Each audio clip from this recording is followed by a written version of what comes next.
बर्तन साफ करने नहीं आते आपको? अपने घर से कुछ सीख के नहीं आई हो? इतने गंदे पड़े हैं बर्तन, इसको वापिस से धो दोबारा से, और जितनी बार गंदे रहेंगे उतनी बार साफ करवाऊंगी। इतनी गंदगी लगी हुई है, इस बर्तन में खाएंगे हम।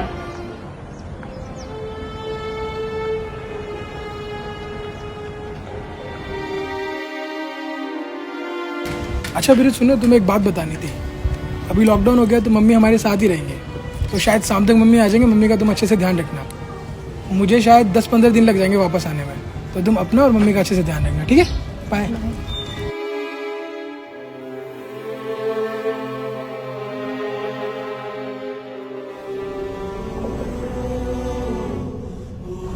ऐसे मुझे नौकरानी की जरूरत तो थी, मम्मी जी भी आ रहे हैं, अब मैं उनसे ही सारा काम करवाऊंगी।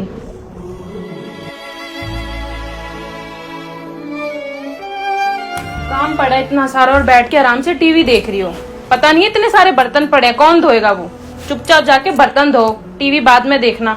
आराम फरवा रही हो आराम से, जाओ अब जल्दी। तुमको ही कह रही हूँ, सुनाई नहीं दे रहा? ठीक है बेटा, कर देती हूँ।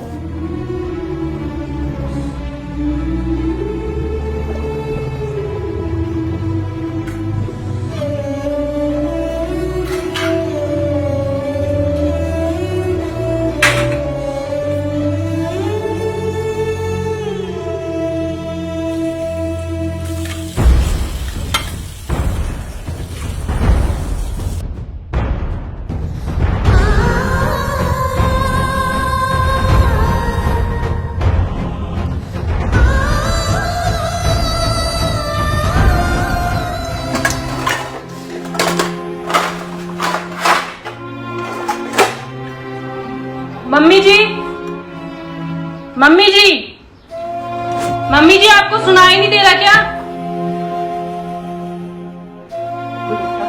ये ऐसे बर्तन साफ करे आपने?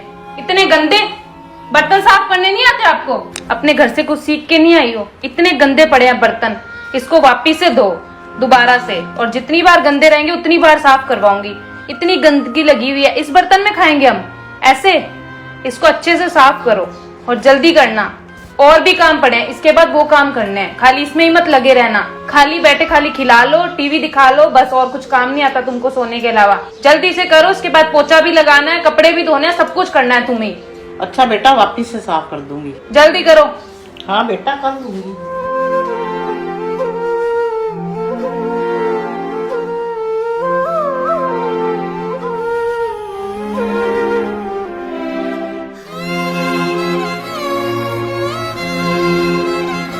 इतनी गंदी चाय बना के लाई हो। चाय बनानी नहीं आती तुमको? काम अच्छा नहीं आता तुमको करना। बर्तन धुलाए तो ऐसे, चाय लाई तो इतनी गंदी। अब पोछा तो ढंग से लगा लोगी या वो भी नहीं आता? जाओ जाके पोछा लगाओ, घर गंदा पड़ा है। यूं नहीं अपने आप कर लूं कोई काम, हर काम बताना पड़ेगा। जाओ अब।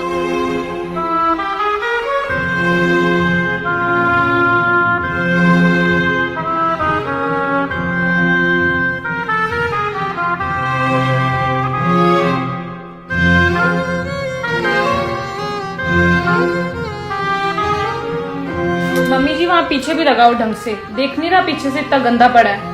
अच्छे से करो, अब ये काम तो अच्छे से कर दो। कुछ काम करना आता नहीं है बस।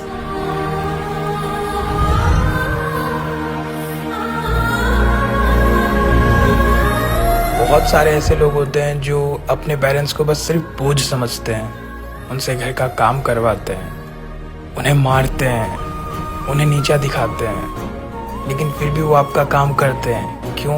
क्योंकि वो रिश्ते की वैल्यू समझते हैं, लेकिन हम नहीं समझते कभी भी। मम्मी जी, कुछ खाने को बना दो ना, भूख लग रही है। कुछ अच्छा सा बनाना, वैसे भी खाली बैठ रहे तो कोई काम है नहीं, अब कुछ खाने को तो अच्छा सा बना दो।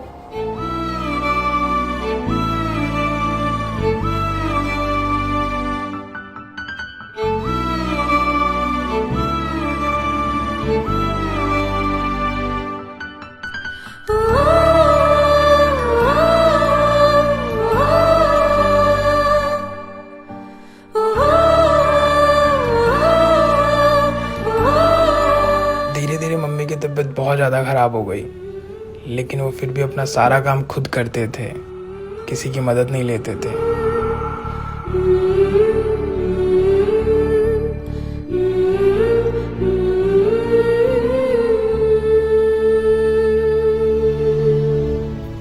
भगवान जी की वजह से उनकी जान बच गई। हेलो जी, मैंने आपको इसलिए फ़ोन किया था कि अभी अभी आप कोविड से रिकवर हुई हैं, तो प्लीज़ अपना ध्यान रखिएगा और टाइम पे दवाइयाँ ज़रूर लीजिए। अगर आपके आसपास या आपके घर में किसी को भी कोविड के सिम्टम्स हों तो प्लीज़ टाइम पे दवाइयाँ लीजिए और उनसे दूरी बनाए रखिए। बस जी हाँ, इसीलिए फ़ोन किया था मैंने। ठीक है, चलिए ध्यान रखिएगा अपना। लेकिन उसके बाद मैं पॉजिटिव हो गया और मेरी वाइफ मुझे छोड़ के चली गई, लेकिन मेरी माँ ने मेरा ख्याल रखा।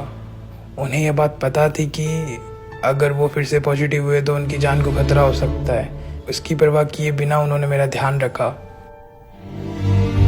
अच्छा प्रीत, तुमसे एक बात करनी थी। मैं सोच रहा हूँ मम्मी को हम अपने साथ ही रख लें। वो भी अकेले रहते हैं और अभी भी लॉकडाउन चल रहा है, तो हम मम्मी को हमारे साथ ही रख लेते हैं और तुम भी खुश रहोगी, मम्मी भी खुश रहेंगे हमारे साथ रह के। पागल हो क्या? मैं नहीं रह सकती उनके साथ, मेरे से इतना काम नहीं होगा। उनके साथ रह लो या मेरे साथ रह लो, आप उन्हें ओल्ड एज होम भेज दो। क्या कहा तुमने? मैं अपनी माँ को ओल्ड एज होम में भेज दूँ? तुम्हें शर्म नहीं है ये बात बोलते हुए? एक्चुअली मेरी माँ तुम्हें समझ ही नहीं पाई। वो कहते थे कि तुम उनकी बहुत अच्छी बहू हो, लेकिन तुम ऐसा कहोगे कि मैं उनको ओल्ड एज होम में भेज दूँ। मुझे तुमसे ये उम्मीद नहीं थी।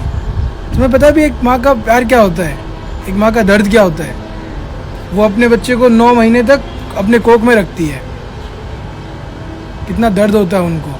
और तुम कह रहे हो कि मैं अपनी माँ को ओल्ड एज होम में भेज दूँ। तुम्हें क्या पता एक माँ का प्यार क्या होता है?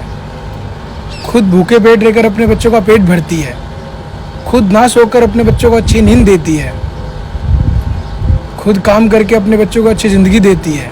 और तुम कह रही हो उस माँ को मैं अपने से दूर कर दूँ, उनको ओल्ड एज होम में भेज दूँ।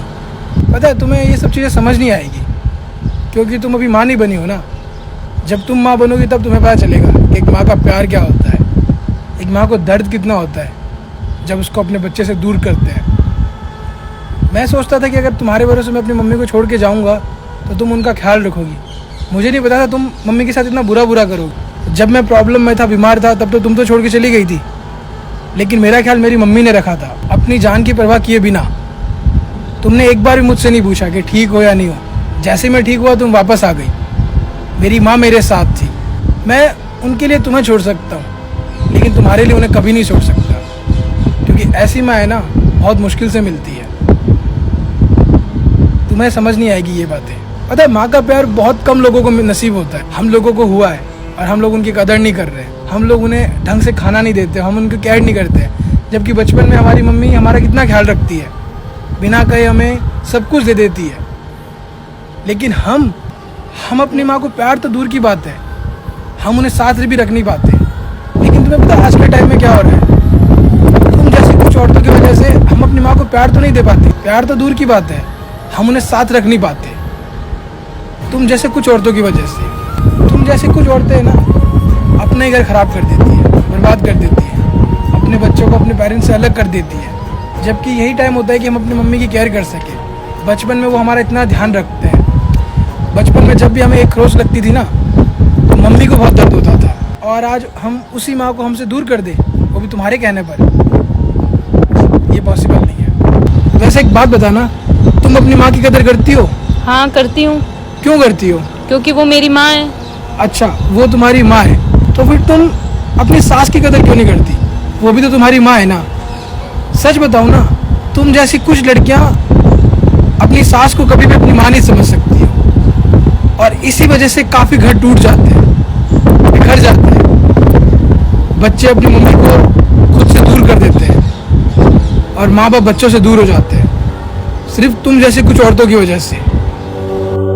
लेकिन जैसे मैं ठीक हुआ तो मम्मी मुझे मिले नहीं, पता नहीं वो कहाँ चले गए। मैं बस मम्मी से बात करना चाहता था और उन्हें कहना चाहता था कि अब हम हमेशा साथ रहें, लेकिन पता नहीं उनको फोन लग ही नहीं रहा था। इस महामारी में पता नहीं कितनों ने अपने परिवार को खो दिया, अपनों से उन्हें दूर होना पड़ा। ओह आई एम सो सॉरी, आपकी मदर की 2 दिन पहले कोविड की वजह से डेथ हो चुकी है।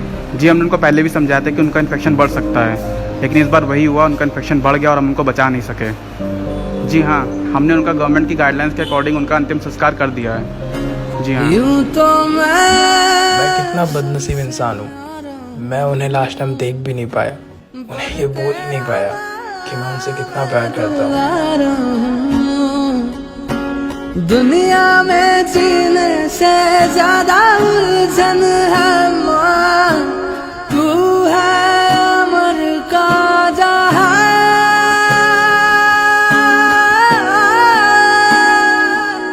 तू गुस्सा करती है बड़ा अच्छा लगता है, तू कान पकड़ती है बड़ी जोर से लगता है। मेरी माँ, मेरी माँ, मेरी माँ, प्यारी माँ। हमें हमेशा तभी किसी इंसान की वैल्यू समझ में आती है जब वो हमसे दूर हो जाता है। तब हमें लगता है कि काश वो हमारे पास होता, लेकिन तब तक बहुत देर हो चुकी होती है। प्यारी माँ, मम्मा। एक्चुअली इस वीडियो में जो मैसेज है ये हम सभी के लिए बहुत ज़रूरी है, क्योंकि आज के टाइम में ऐसे काफ़ी लोग होते हैं जो बड़ों का रिस्पेक्ट नहीं करते हैं, उन्हें हमेशा नीचा दिखाते हैं, उनके साथ हमेशा गलत व्यवहार करते हैं। तो ऐसा ना करें, क्योंकि हमारे पेरेंट्स हमारे लिए इतनी मेहनत करते हैं, हमारे लिए इतना कुछ करते हैं, हमारे लिए सहन करते हैं, और हमें फिर भी वो आगे बढ़ाते हैं। हमसे कभी भी वो अपनी प्रॉब्लम शेयर नहीं करते हैं, क्योंकि हमें प्रॉब्लम ना हो किसी तरह की। तो आप हमेशा उनकी रिस्पेक्ट करें, उनका साथ दें, ना कि उनको आप नीचा दिखाएं, उनकी आप मदद करें। तो इस वीडियो को आप अपने सभी दोस्तों के साथ शेयर करें, अपनी फैमिली मेम्बर के साथ शेयर करें, क्योंकि इसमें जो मैसेज है ना वो बहुत ज़रूरी है। और उन तक ये मैसेज पहुंचाइए कि हमारे लाइफ में कितनी वैल्यू होती है पेरेंट्स की, और हम उनके साथ कभी गलत करते हैं तो ये बहुत गलत बात होती है। तो आप लोग ऐसा ना करें। तो आप कमेंट करके बताइए कि आपने कभी ऐसी हरकत की है, और अगर की है तो आपको कभी भी गिल्टी फील हुआ है तो आप लोग कमेंट करके बताइए। मैं आप लोगों के कमेंट पढ़ रहा हूँ। और मैं आप सभी से कहना चाहता हूँ कि काफ़ी दिनों के बाद वीडियो पोस्ट हुई है, क्योंकि बीच में मेरी तबीयत ख़राब हो गई थी। तो अब से वापस रेगुलर वीडियो आएगी, तो आप लोग देखिएगा और इस वीडियो को बहुत ज़्यादा शेयर कीजिएगा, और हमेशा की तरह प्यार दीजिएगा, और हमेशा से मुस्कुराते रहे, खुश रहें। Thank you.